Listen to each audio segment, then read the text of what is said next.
Hello dear students. So today let's discuss about the NDA NEET test 58 part number 2. That is the question from 23 to 45.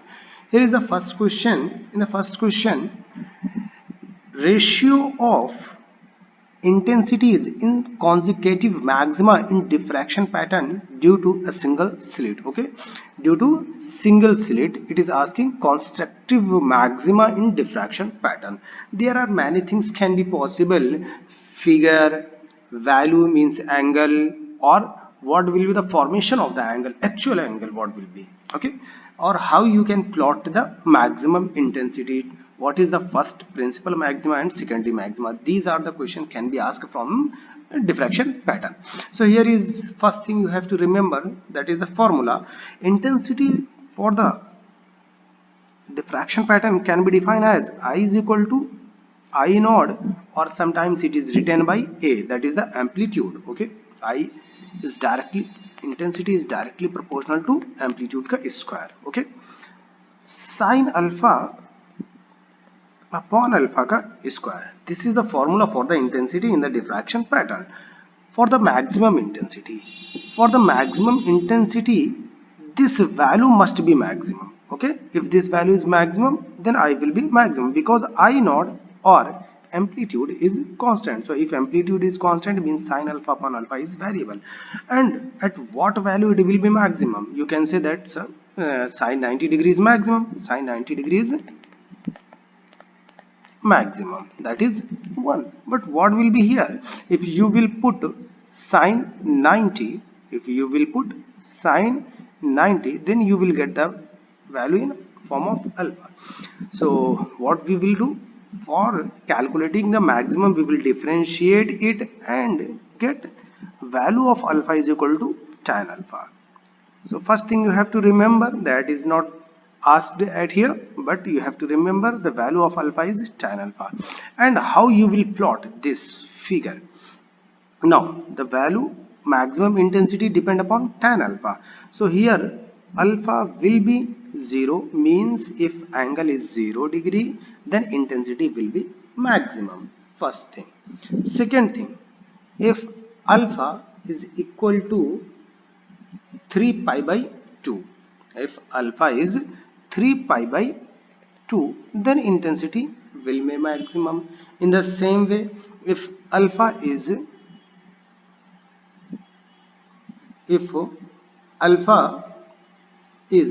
5 pi by 2, then intensity is maximum. Then 7 pi by 2. Okay, so here you can say that if alpha is equal to 0 or n plus 1 by 2 pi, where n is equal to 1, 2, 3 and so on, then intensity will be maxima. Here intensity will be maximum. So all at these all values, intensity will be maximum. Here I1 will be maximum, that is 1. The value of I2, sorry, or you can say I naught, I2 will be equal to, put these values.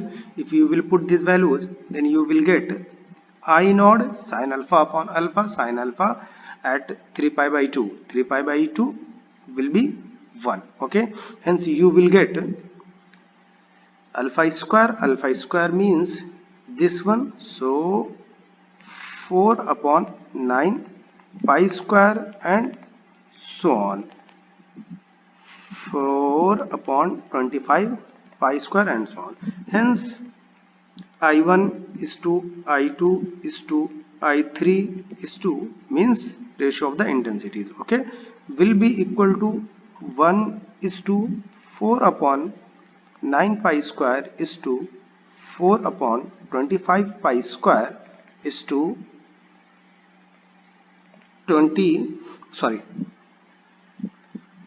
4 upon 49 pi square and so on. Hence the correct answer is D. But one thing you have to remember, more thing, principal maxima. How you will plot the figure for the principal maxima? Principal maxima means at this value the intensity will be maximum, then 0 and so on. This one is the maximum. This is the primary maxima. This is the primary maxima. Okay, primary maxima I have taken here I1, or you can choose it I node. Okay, so this is the primary maxima, that is I node means 1. Okay, so here you can say that I node is 2, I1 is 2, and so on. Okay, this one is the secondary maxima, and here the value is always 0, means the consecutive minima will always 0. Here the value is pi, 2 pi, 3 pi, minus pi, minus pi, minus 2 pi, and minus 3 pi, means at each pi at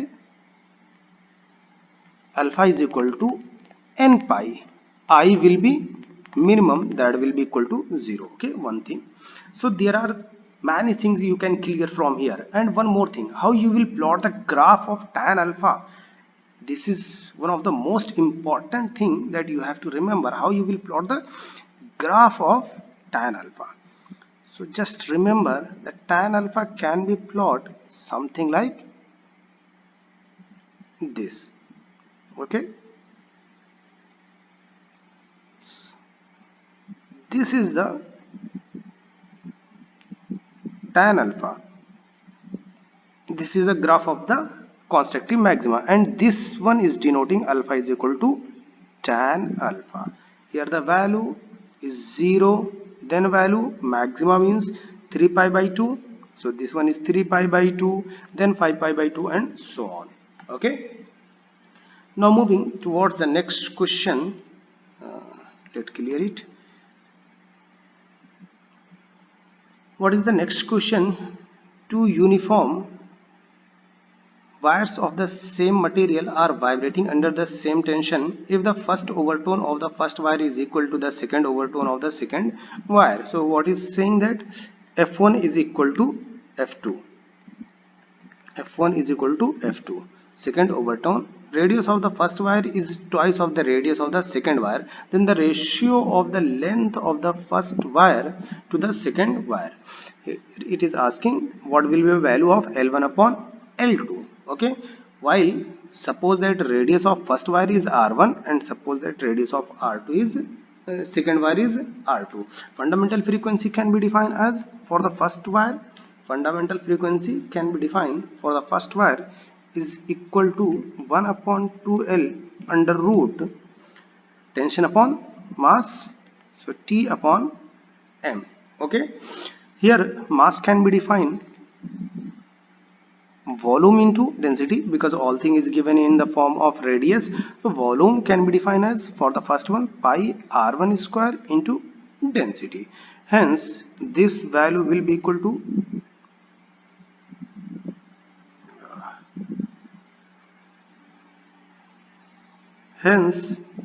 this value will be equal to 1 upon 2L1 under root T upon pi R1 square and multiplied by density. Okay, pi R1 square and multiplied by density. So you can take out R1, 1 upon 2L1 R1 under root T upon pi into density.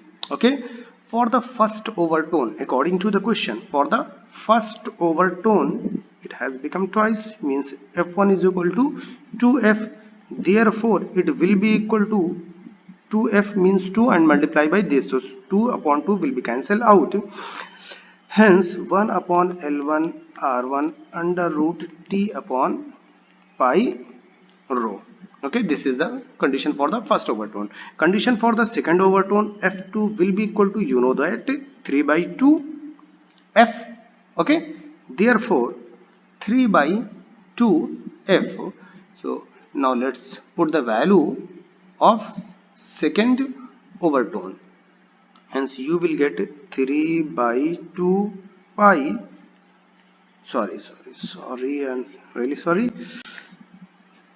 3 by 2 L2 r2 under root t upon pi rho. According to the question, f1 is equal to f2, hence f1 will be f2, therefore 1 upon L1 R1 will under root t upon pi rho will be equal to 3 upon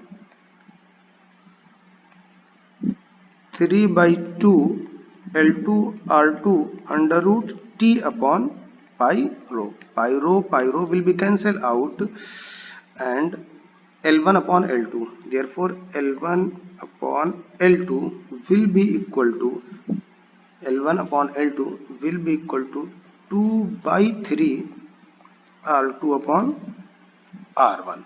Okay, this is the value of L1 upon L2. According to the question, R1 is equal to 2 times of R2. So R1 will be equal to 2 and R2 3 2 R2. R2 will be cancelled out, 2 will be cancelled out, hence L1 is to L2 will be equal to 1 is to 3. Look, here it is given that first wire is twice of the radius of the second wire. Okay, therefore the correct answer is option A. Option A is the correct answer.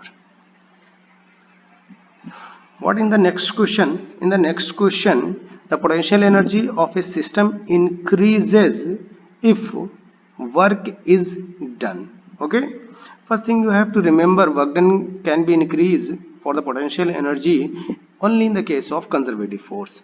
So this one is the non-conservative. This one is the upon the system by a conservative force. Therefore correct answer is D. What is the next question? A particle A has a charge Q and particle B has charge 4Q. There are two particles. First one is has charge Q, second one is has charge 4Q, with each of them having the mass M. Okay, so both of them have mass M. When they are allowed to fall from rest through the same potential difference, then their ratio of speed VA versus V will be equal to. So first thing, velocity can be defined as under root 2V upon M. Okay, velocity, formula of the velocity will be equal to under root 2 potential divided by mass into charge. So for the first one VA, charge is Q. Okay, charge is Q, therefore under root 2VQ upon this is the equation 1. In the same way, VB equal to charge is 4Q, hence under root 2V multiplied by 4Q, because the charge is 4Q, divided by M, equation 2. VA upon VB, VA upon ratio of their speeds will be equal to, look, V into Q by M, V into Q by M will be cancelled out. Due to that only I am writing under root 2 divided by under root 8. Hence you can write is as under root 2 upon 8, 2 by 4 is equal to under root 1 by 4, taking square root both sides, VA upon VB will be equal to 1 by 2. Therefore the correct answer is C. What is the next question? In the next question, hammer of mass m strikes a nail of mass m with a velocity 20 meter per second. Okay, velocity 20 meter per second into a fixed wall. The wall is fixed. The nail penetration into the wall is of the depth of 1 centimeter. The average resistance of the wall to the penetration of the wall is, okay, so according to the conservation of momentum, P is equal to mv, but here there must be two masses. Okay, the one mass is capital M and the second mass is small m. Hence according to the conservation of charge, m velocity is given, that v, that is 20 meter per second, will be equal to, when strikes on the wall, will be equal to m plus small m, and the velocity will be changed. Let the velocity is v. Therefore capital V is equal to m into 20 divided by m plus small m. Now applying the work energy theorem, according to the work energy theorem, work will be equal to half mv square, that from the potential energy, and also work will be equal to force into displacement. So from work energy theorem, from work energy theorem, half mv square, but when it strikes on the wall, means it is not only m, it will be equal to m plus m. Okay, and the velocity is v square, will be equal to force into displacement. Let's suppose the force is F. What is the displacement? Displacement, that is depth, 1 centimeter. Okay, so 1 centimeter means 1 into 10 the power minus 2 meter. Okay, now look all these things, the velocity v is given, that hence 1 upon 2 m plus small m, v square will be equal to, from here, m square into 400 divided by m plus small m का square will be f into 10 the power minus 2. Okay, therefore the value of f will be equal to 200. Therefore the value of f will be equal to, this one will be cancel out, m square 2 into 10 the power 2, that is 200, divided by m plus small m, and one thing, this one will comes out here, and even it will goes up 10 the power 2. Okay, so what we have got, 2 into 10 the power 4 m square divided by m plus m. First thing, 10 the power 4, there is 1, 10 the power 4, 2 into 10 the power 4. Let's, I am writing the whole equation, m square upon m plus small m, 2 into 10 the power 4. So 2m square 10 the power 4 divided by m plus m. The correct answer is B. Let's talk about the next question. Here is the next question. Consider the earth as a uniform sphere of mass m and a radius r. Imagine a straight smooth tunnel made through the earth which connects any 2 points on its surface, determining the time that a particle would take to go from one end to other through the tunnel. Okay, now consider that this is the earth. Okay, inside the earth's surface you have made a tunnel like this one. You have made a tunnel like this one. This is the radius of the earth. This is the radius of the earth. Now if you are moving this direction, means suppose you have moved x displacement and this one is the y displacement, so actually you have from the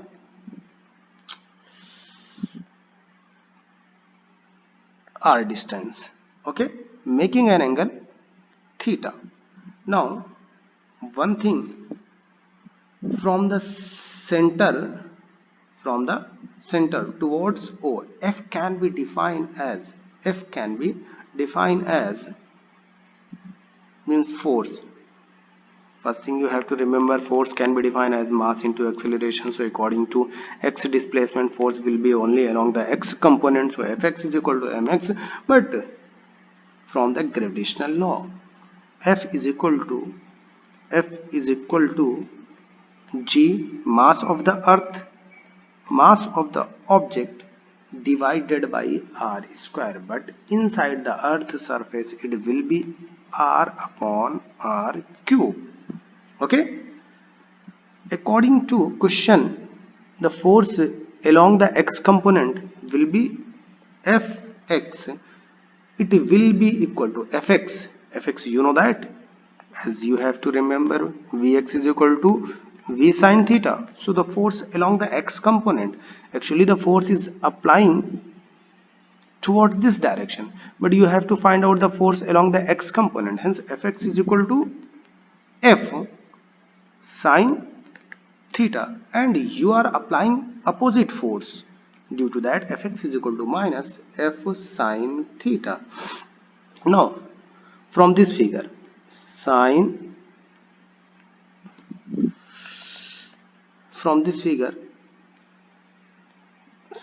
theta, suppose this one is the x, this one is the r, hence sine theta will be equal to, this is the theta, sine theta will be equal to x upon r, and the value of f is this one. Therefore fx is equal to minus gmm upon r cube into r, and the value of sine theta is x upon r, hence r will be cancelled out.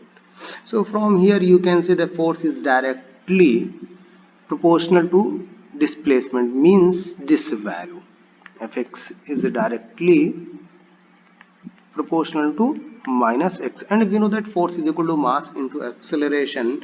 What we have to find out, we have to go through the determine the time means time. Okay, so we have to find out the time. Okay, therefore we are calculating for the time.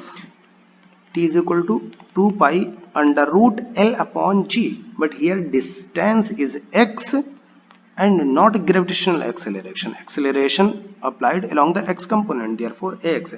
Hence we know the value x, but we have to find out acceleration along the x component. Therefore force is equal to mass into acceleration, fx is equal to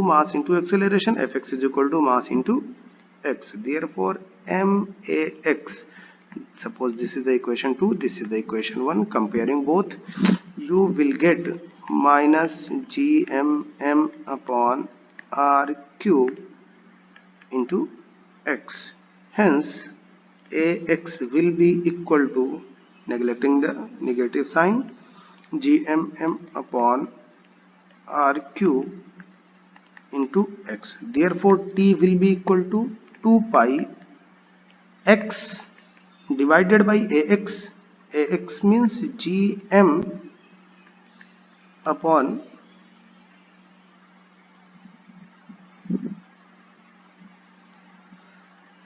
t is equal to 2 pi under root x upon ax. Ax means gm m upon r cube into x, hence it will be cancelled out. Therefore 2 pi under root r cube divided by gm, sorry, this is not gm.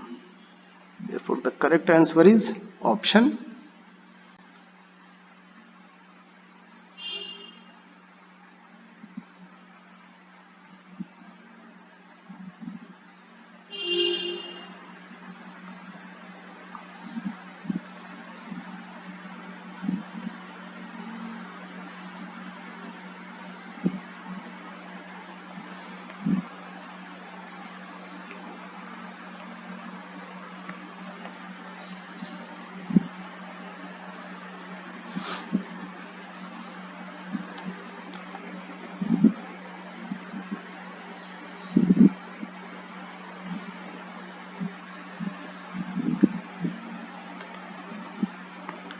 Therefore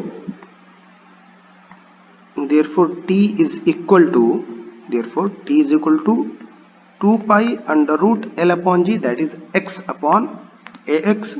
Hence x upon ax, the value of gm upon r cubed into x, x will be cancelled out, hence t will be equal to 2 pi under root r cube upon gm. But this is not exactly correct answer. I think there was something asking.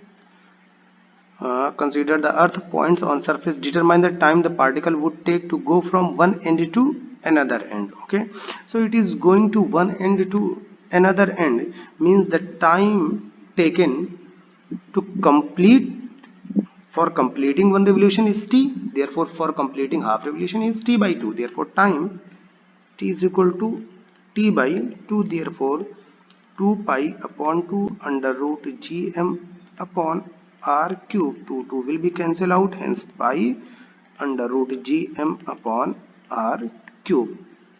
So correct answer is B option. B option is the correct one. Next question, a bar magnet has a magnetic moment that is given that m is equal to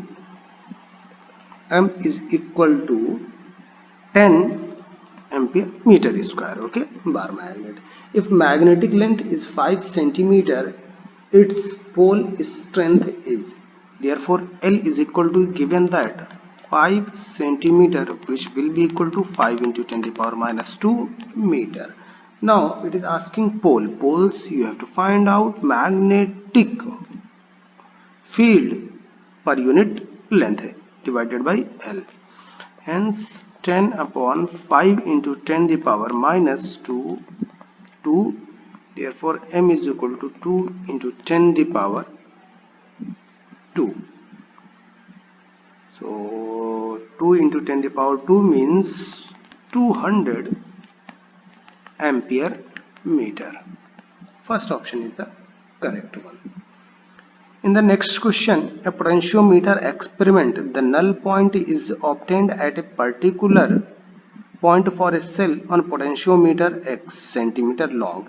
If the length of the potentiometer wire is increased without changing the cell, the balancing length will either it will be decrease or not decrease. First thing you have to remember, it will be either decreases or increases. Okay, it cannot be possible that it can be remain same. So what is the formula for this one? For the potentiometer, you can say that phi is inversely proportional to always length. So potential gradient is always proportional to its length. If length has been increased, then what will be equal to? Epsilon will be equal to phi into L. So if length is increased, means changing the cell, the balancing length will increases.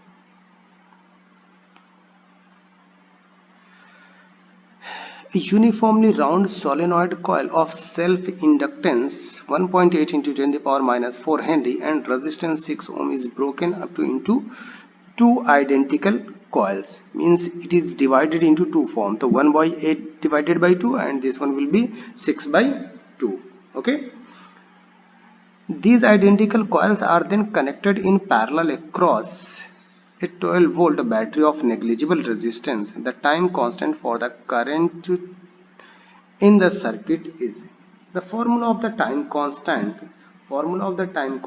will be equal to tau is equal to resistance and inductance has been changed. So suppose that new resistance and inductance are R dash, and here it is given that L1 will be equal to half of this. So 1.8 divided by 2 into 10 to the power minus 4 Henry. In the same way, L2 is equal to 1.8 divided by into 10 to the power minus 4 Henry. Same R1 and R2 will be equal to 6 by 2 ohm, that is 3 ohm, and this one will be equal to 0.9 into 10 to the power minus 4 Henry.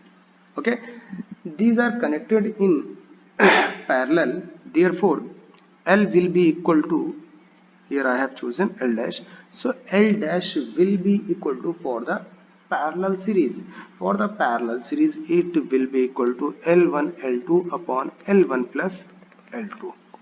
Okay, hence 0.9 into 0.9 into 10 to the power minus 4 into 10 to the power minus 4 means 10 to the power minus 8 divided by 0.9 plus 0.9 into 10 to the power minus 4 will be equal to 1.8 into 10 to the power minus 4. Hence it will be equal to something like this, and 0.45, 10 to the power 4 and 10 to the power 4 when we cancel out, 10 to the power minus 4.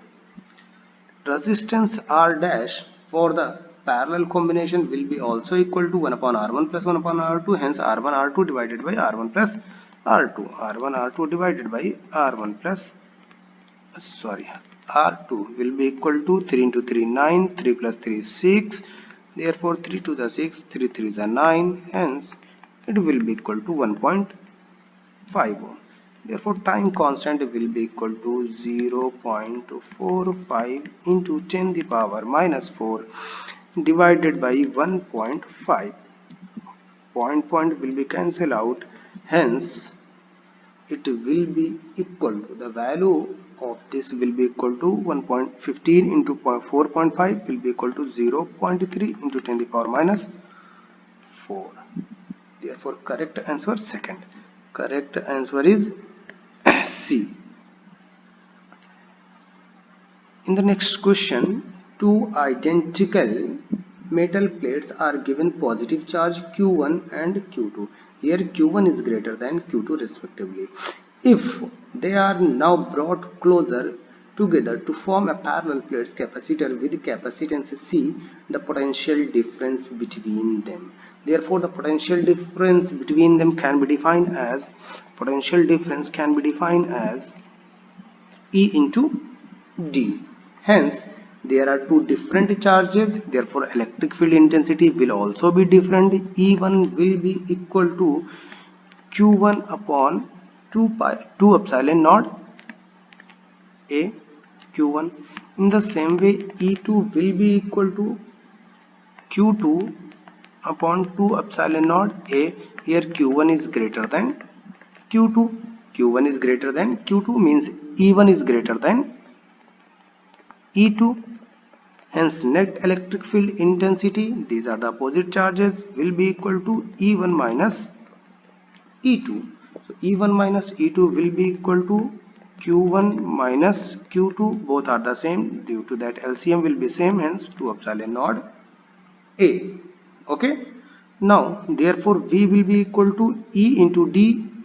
E means Q1 minus Q2 upon 2 epsilon naught A into D. Okay. Now you know that capacitance can be defined as epsilon naught A upon D, epsilon naught A upon D. Therefore D upon epsilon naught means 1 upon C will be equal to D upon epsilon naught A. Hence V is equal to Q1 minus Q2 divided by 2C. Q1 minus Q2 divided by 2C. Correct answer is D. In the next question, the weight of body at Earth's surface W at a depth halfway to the center of the Earth, it will be, okay. So what will be the value of weight? Due to the depth, we know that G dash, gravity will be decreases above the Earth's surface as well as below the Earth's surface. Due to depth, G dash will be equal to G1 minus D upon R E. Okay, according to the question, depth, that is half of the radius, RE by 2. Hence G dash will be equal to G1 minus RE by 2 divided by RE. RE will be cancelled out. G1 minus 1 by 2. Hence G dash will be equal to G by 2. Okay. So what will be the correct answer? W is equal to mg, and for the new at depth, W dash will be equal to W by 2, because G has been decreased G by 2. It is directly proportional to G. Therefore correct answer is B. In the next question, a metal rod of Young modulus y and coefficient of linear expansion alpha is held at its two ends such that its length remains constant. On changing the temperature, if temperature is raised by T degrees Celsius, the thermal stress developed in it is. Okay, so thermal stress. What is the value of stress? Stress can be defined as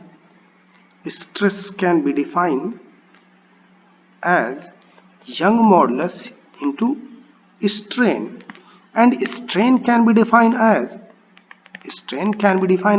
delta L upon L. And now what is the value of delta L? That is the linear expansion. Therefore linear expansion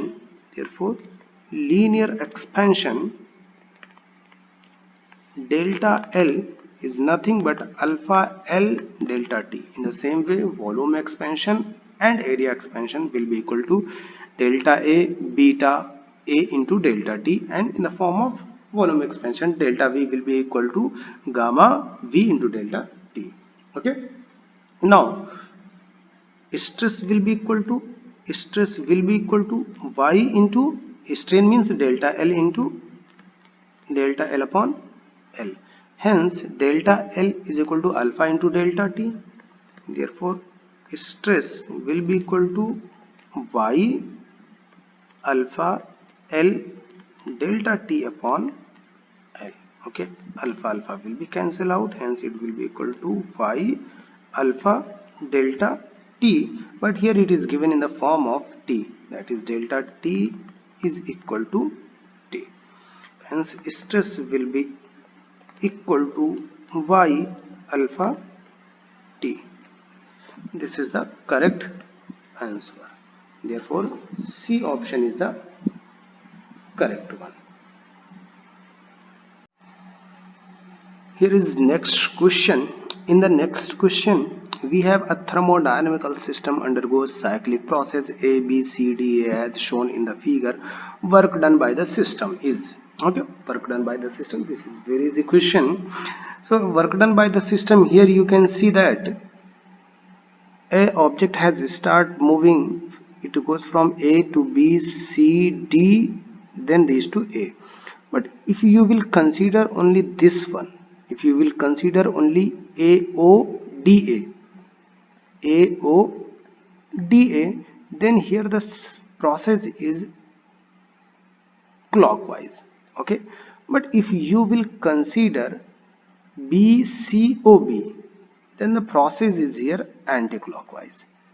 So you can say that there are two different processes. One work done is AODA and another work done is BCOB. In one is clockwise, another one is clockwise. So clockwise and anti-clockwise will be opposite direction. Here you can see that the difference between them is V naught, here the difference is P naught, and also here is the difference P naught. Therefore easily you can say that the work done is 0. But let me calculate work done in WAODA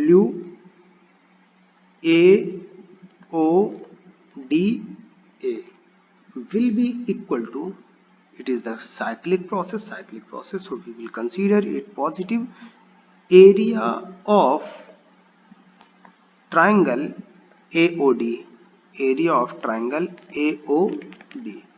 will be equal to, area of triangle means 1 by 2 base into height, base that is 2V naught minus V, hence this is the base is V naught, into height 2P naught minus P naught. So base into height, this one is the area. Now here work done in BCOB will be equal to minus of area of triangle BCO. Will be equal to minus 1 upon 2 base into height, base is again V naught into height 3P naught minus 2P naught will be equal to P naught. Hence net work done W net will be equal to, add them, WAODA plus WBCOB will be equal to 1 upon 2 P naught V naught minus 1 upon 2 P naught V naught. Hence, correct answer is 0. Therefore, net work done is 0. Now moving towards next question. In the next question, a charged particle Q enters a region of uniform magnetic field B and is deflected distance D after traveling a horizontal distance A. The magnitude of momentum of the particle is. Okay. So here you have to first make out a figure for the deflection. Suppose what is given that, suppose this is the point A and this thing is given that this one is given D, this one is given A, there is a deflection. Okay, there is no need of this, but it is also given that suppose there is a deflection which is the point somewhere O point. Okay, so at the point O, what you have to do, it has been deflected from here. Okay, and wait a moment, let me make it clear. Okay, therefore it has been deflected from point O. Okay, now consider this distance is R, so this one will also be R according to the question. Okay, so two things have been confirmed, but we have to find out the magnetic field. Look at this one is making a triangle. This is making a triangle. So in this triangle,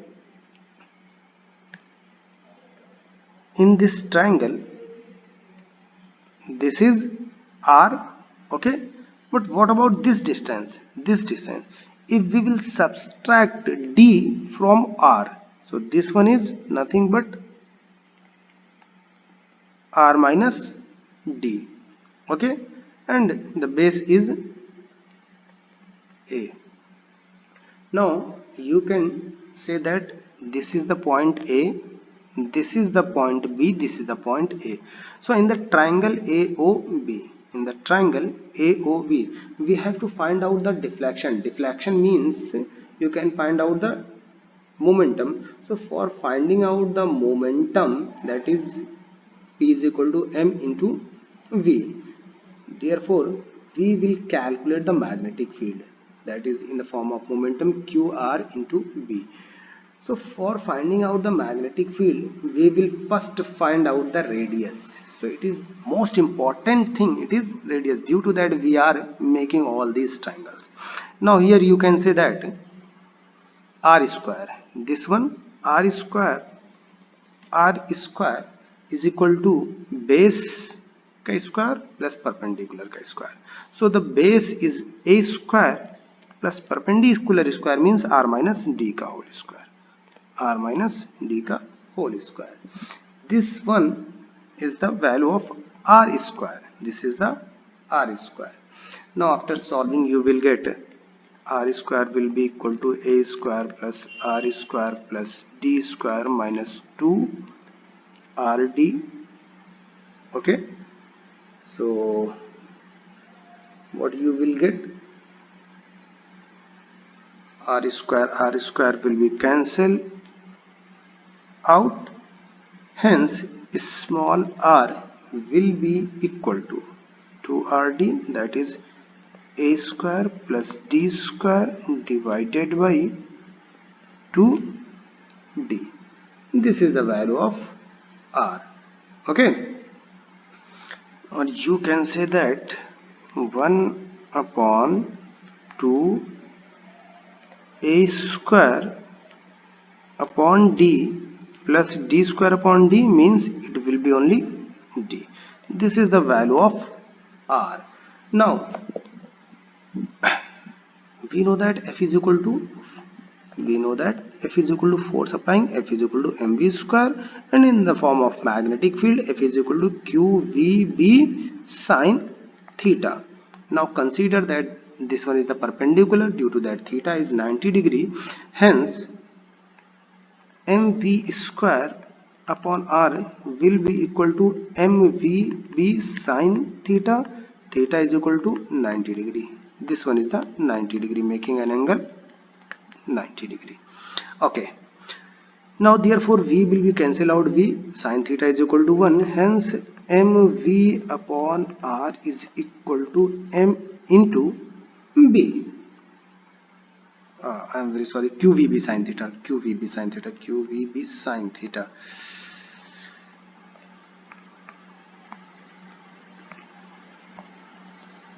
qvb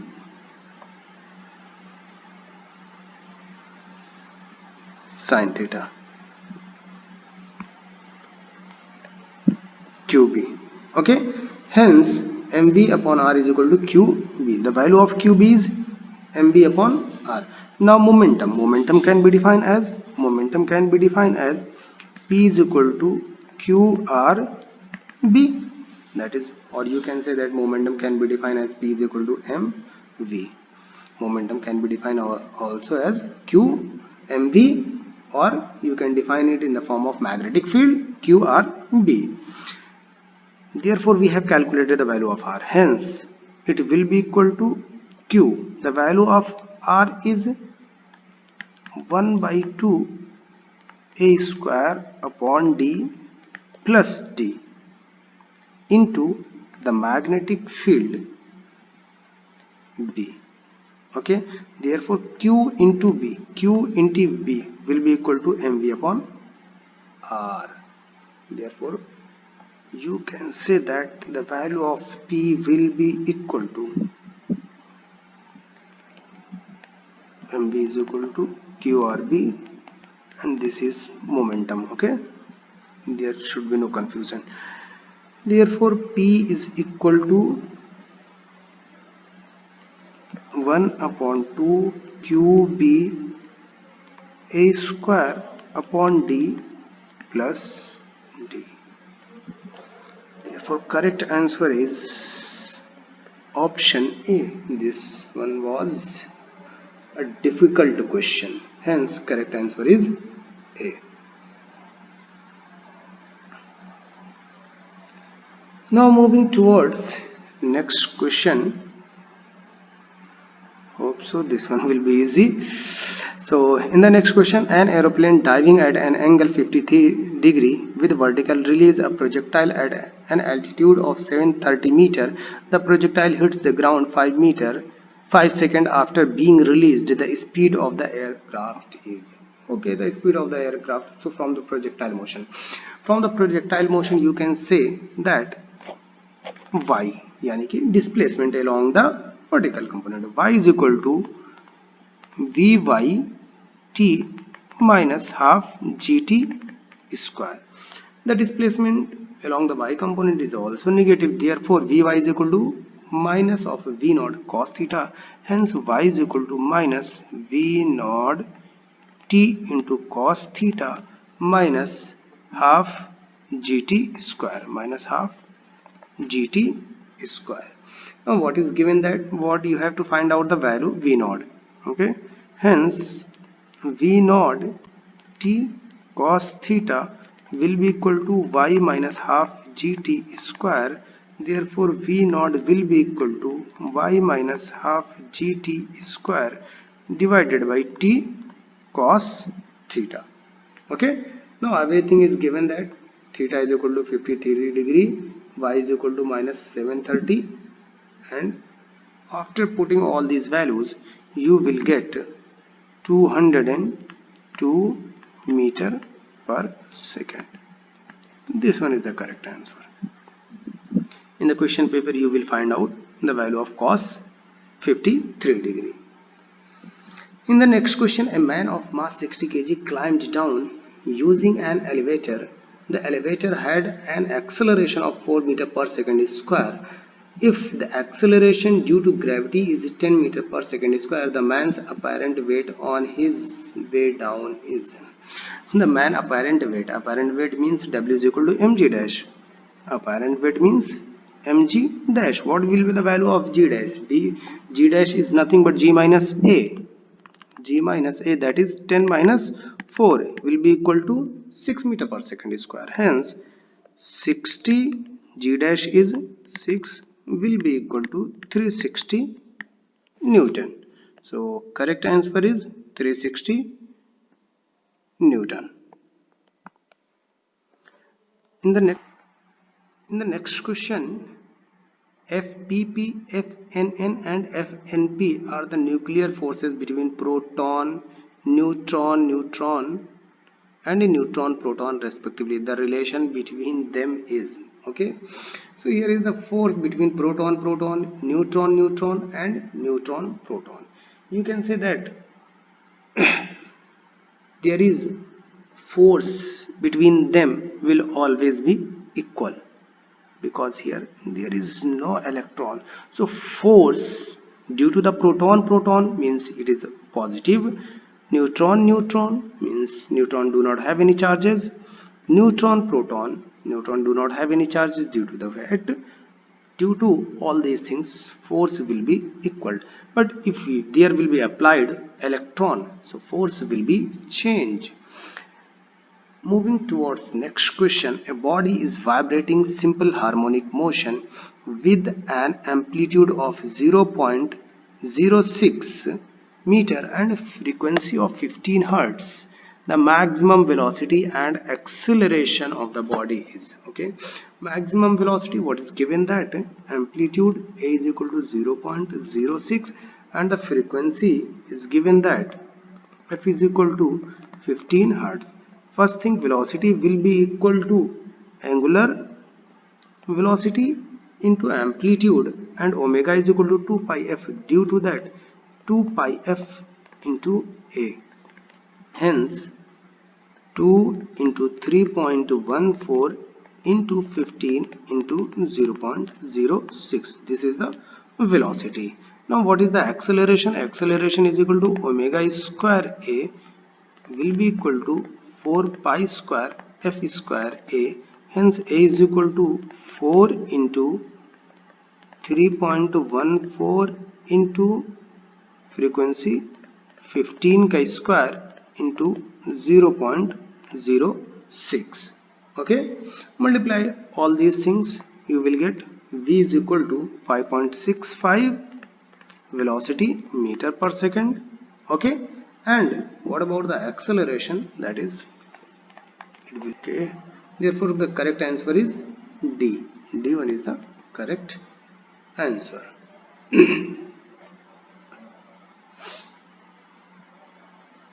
In the next question, an uniform electric field and uniform magnetic field exist in a region in the same direction. An electron is projected with velocity pointed in the same direction.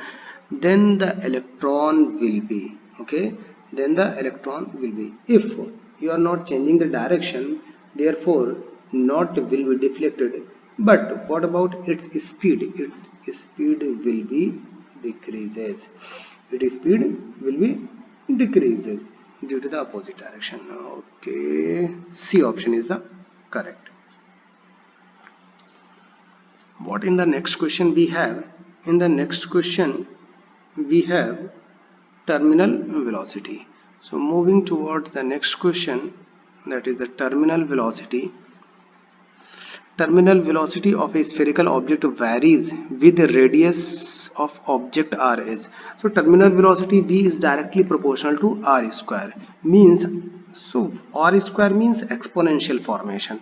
If you are increasing, for an example, v1, then suppose r is equal to 1, hence v1 is equal to 1, v2 is equal to, r1 is equal to 1, r2 is equal to 2, then v2 is equal to 4, constant k into 4.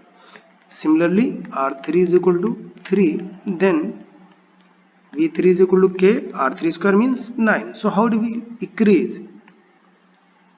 Look, 1, 1, 2, then it is 2, 3, 4, okay, 3, then it is 9.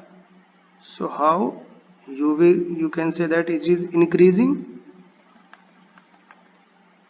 It is increasing like this. Therefore correct answer is exponentially increasing. If there is any equation is given in the form of directly proportional to r square, then it will always be increasing order. Okay, now how you will get?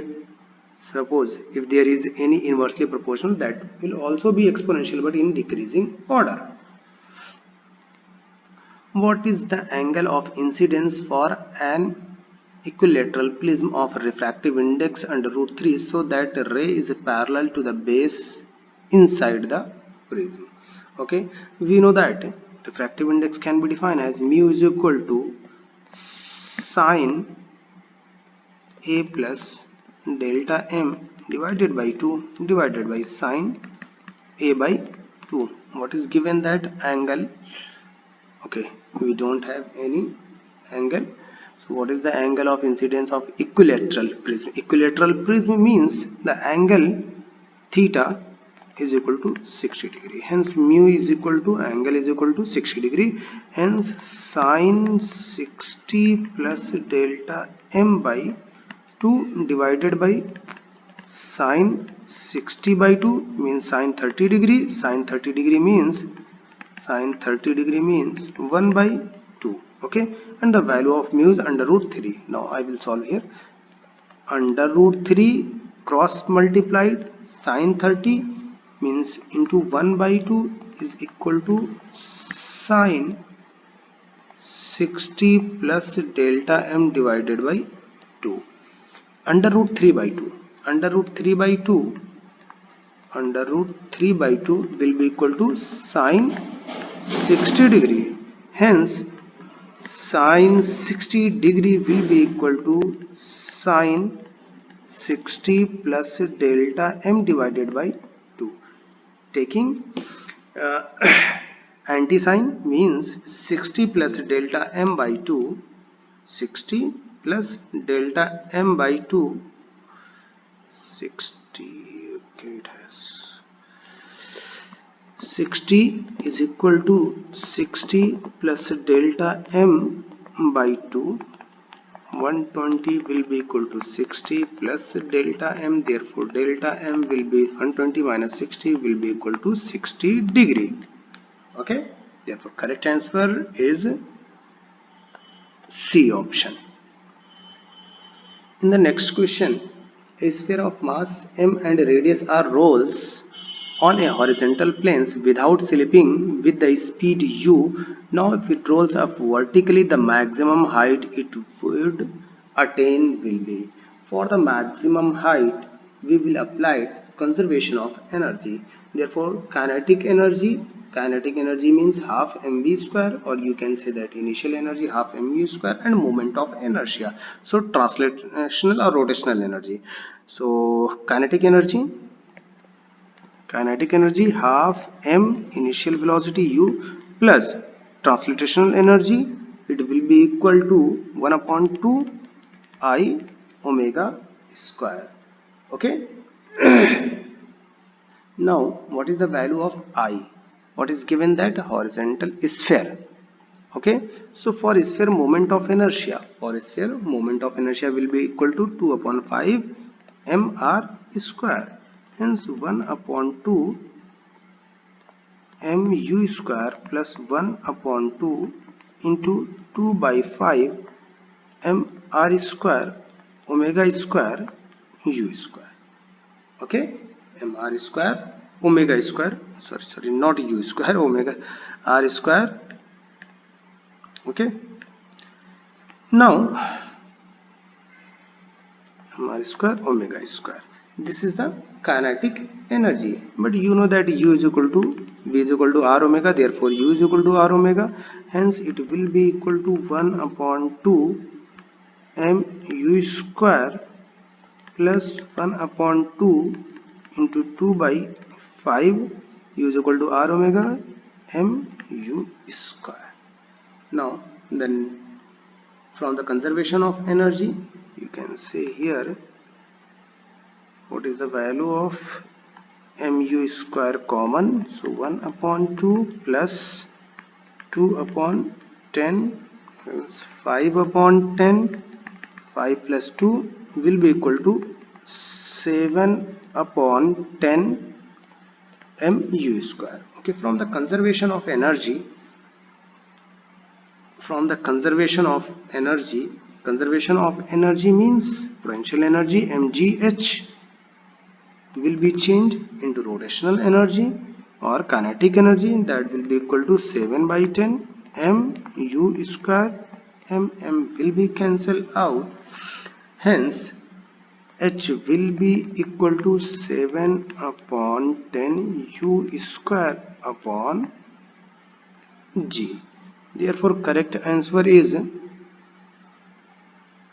option C is the correct one. Now moving toward the next question. In the next question we have, in a PN junction diode a square input signal of 10 volt is applied as shown. Okay, here you can see the figure.